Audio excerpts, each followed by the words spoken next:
साथियों नमस्कार। नमस्कार। आप देख रहे हैं द पॉलिटिकल पंच। मैं हूं आपका साथी मनीष कुमार। और मैं ज्ञान गौरव सिंह।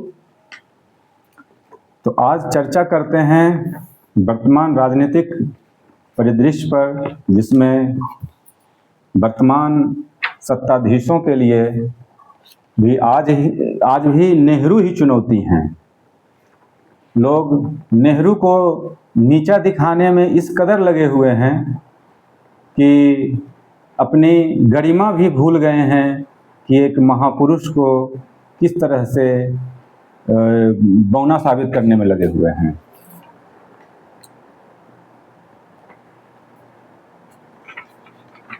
हमारे साथी ज्ञान गौरव जी हैं, यह भी चर्चा में शामिल हैं। लगभग 2-3 दिन से पूरी भारत में एक चर्चा बना हुआ है कि नरेंद्र मोदी जी भारत के सबसे लंबे समय तक प्रधानमंत्री रहने वाले हैं, जबकि इतिहास को तोड़ मरोड़ कर पेश किया जा रहा है। उन्हें पता ही नहीं है कि नेहरू जी कब प्रधानमंत्री बने हैं।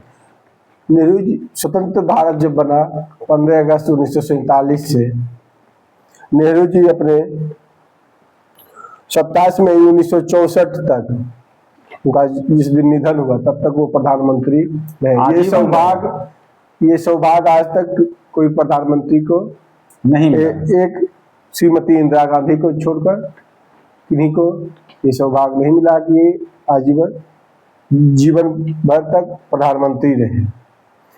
और नेहरू जी ने जन आंदोलन से उपजे हुए नेता थे, जन जन के नेता थे। और ये बोलना कि 1947 में नेहरू जी प्रधानमंत्री बने, वो निर्वाचित प्रधानमंत्री नहीं थे, और 1952 में निर्वाचित प्रधानमंत्री बने। तो आप सभी को हम बताना चाहते हैं कि भारत में प्रधानमंत्री का चुनाव नहीं होता है, सांसद का चुनाव होता है। सांसद चुने जाते हैं और सांसद प्रधानमंत्री को या पार्टी के द्वारा प्रधानमंत्री मनोनीत किए जाते रहे।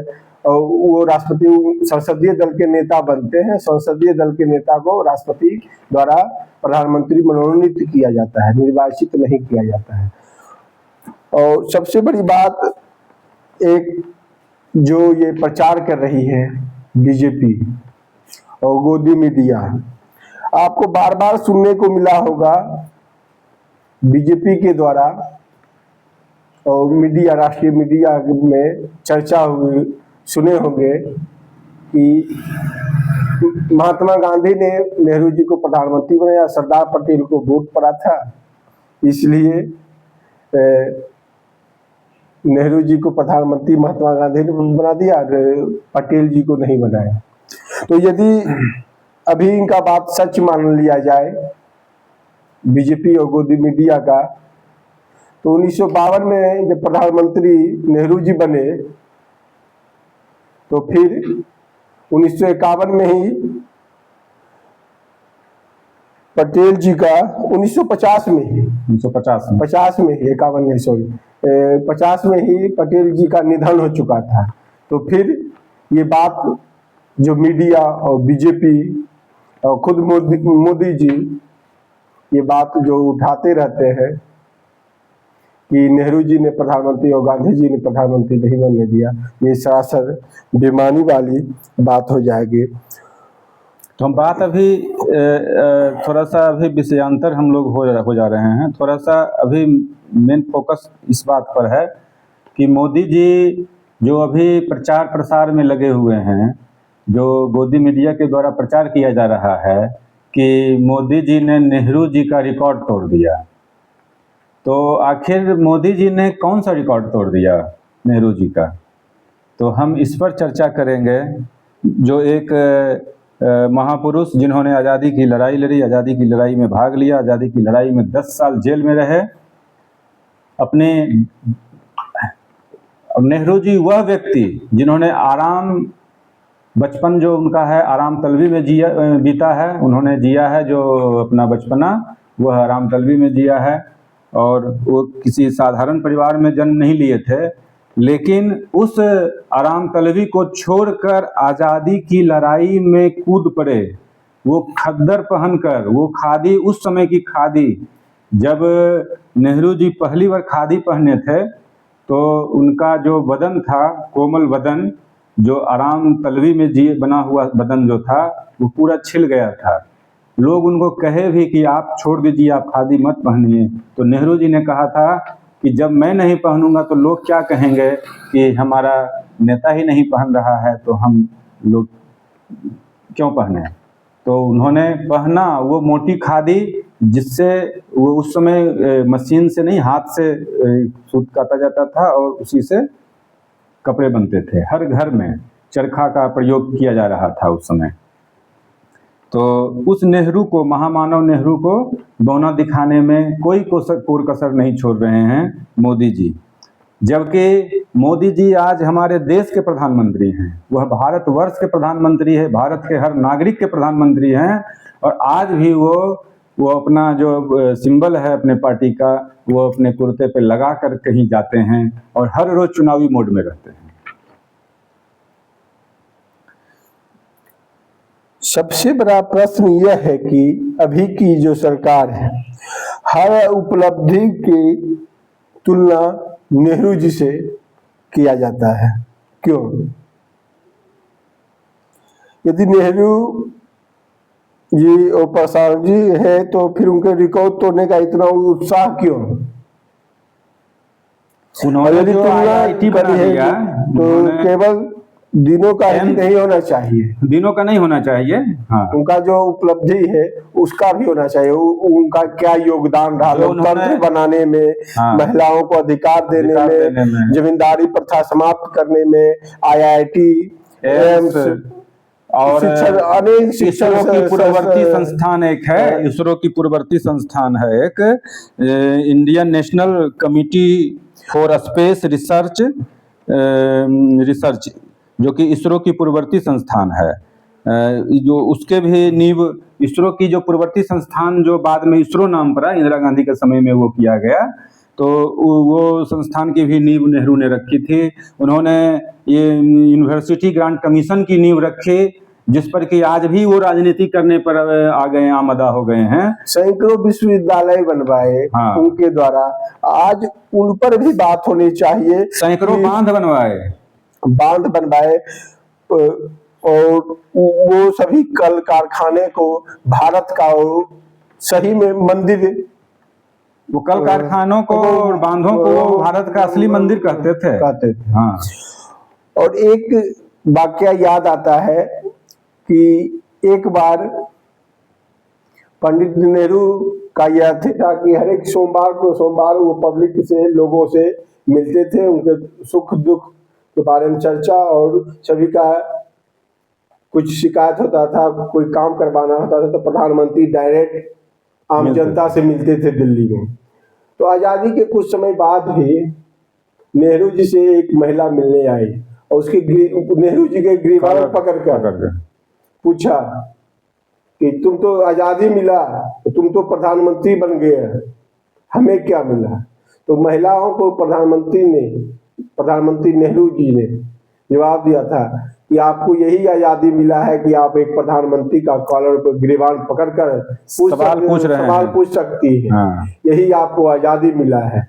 और आज के दौर में यदि कोई सवाल पूछ दे, हाँ, आम नागरिक, तो देशद्रोही है। हाँ। कोई राजनीतिक पार्टी भी सवाल कर दे तो उसका बुनियाद ही समाप्ति की ओर प्रयास किया जाता है, ED, CBI के द्वारा, कि ये राजनीतिक पार्टी और जो भी इनके विरोधी है, या कोई पत्रकार या कोई बुद्धिजीवी सवाल उठावे, कोई किसी काम का आलोचना करे तो उनको अर्बन नक्सल की संज्ञा दी जाती है। इस सरकार में अभिव्यक्ति की आजादी समाप्त की ओर है।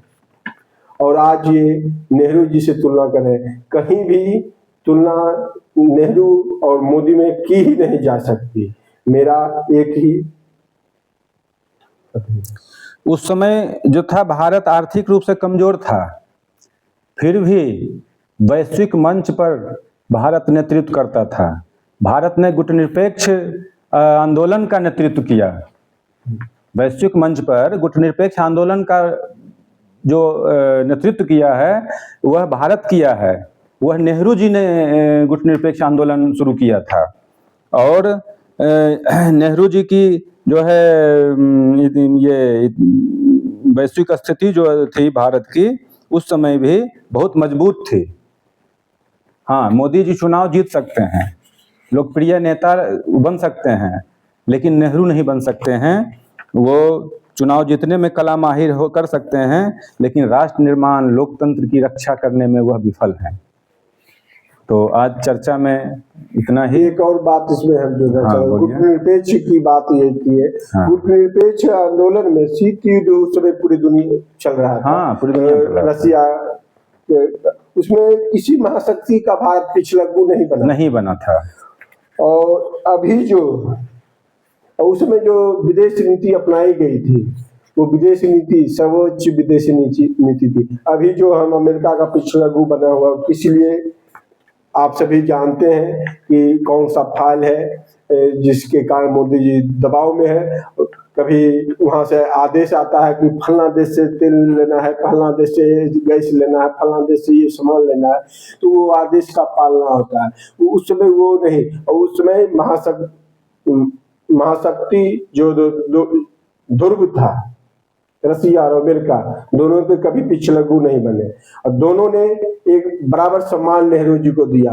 जब नेहरू जी प्रधानमंत्री बने थे, अमेरिका गए थे, तो उनको देखने के लिए भीड़ जो उत्साहित थी, बिना बुलावे, बिना भाड़े के, बिना मैनेजमेंट के, जो आज के समय में विदेश जाने पर जो मैनेजमेंट प्रधानमंत्री ऑफिस के द्वारा किया जाता है, इवेंट मैनेजमेंट जो किया जाता है, वो मैनेजमेंट उस समय नहीं किया जाता था। अभी जो इवेंट मैनेजमेंट किया जाता है, अभी मैनेजमेंट करके वो भी नहीं जमा कर पाते। जो नेहरू को देखने के लिए उस समय लंदन में, अमेरिका में, न्यूयॉर्क में, रसिया, मॉस्को में भीड़ जो जमा होती थी, उनकी बातें सुनने के लिए, जो विजन उनका जो मजबूत था, वो नेहरू जी का जो लोग कायल थे, वो अभी की सत्ता में देश में कभी नहीं, वो क्षमता नहीं है। नेहरू को सहमति को लोकतंत्र का हिस्सा मानते हैं।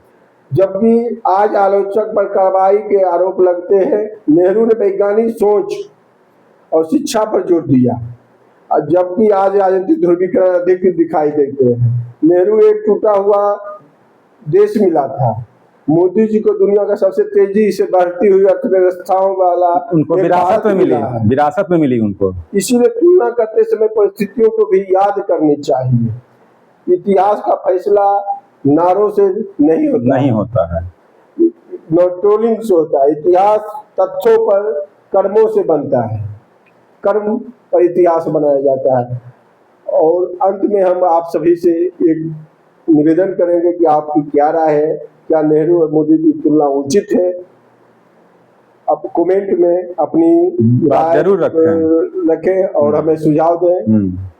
और सप्ताह में लगभग 1-2 दिन राजनीतिक मुद्दे पर, नेशनल, लोकल और राज्य के, प्रदेश के लेवल पर हम अपनी बात पॉलिटिकल पंच के द्वारा जारी रखेंगे।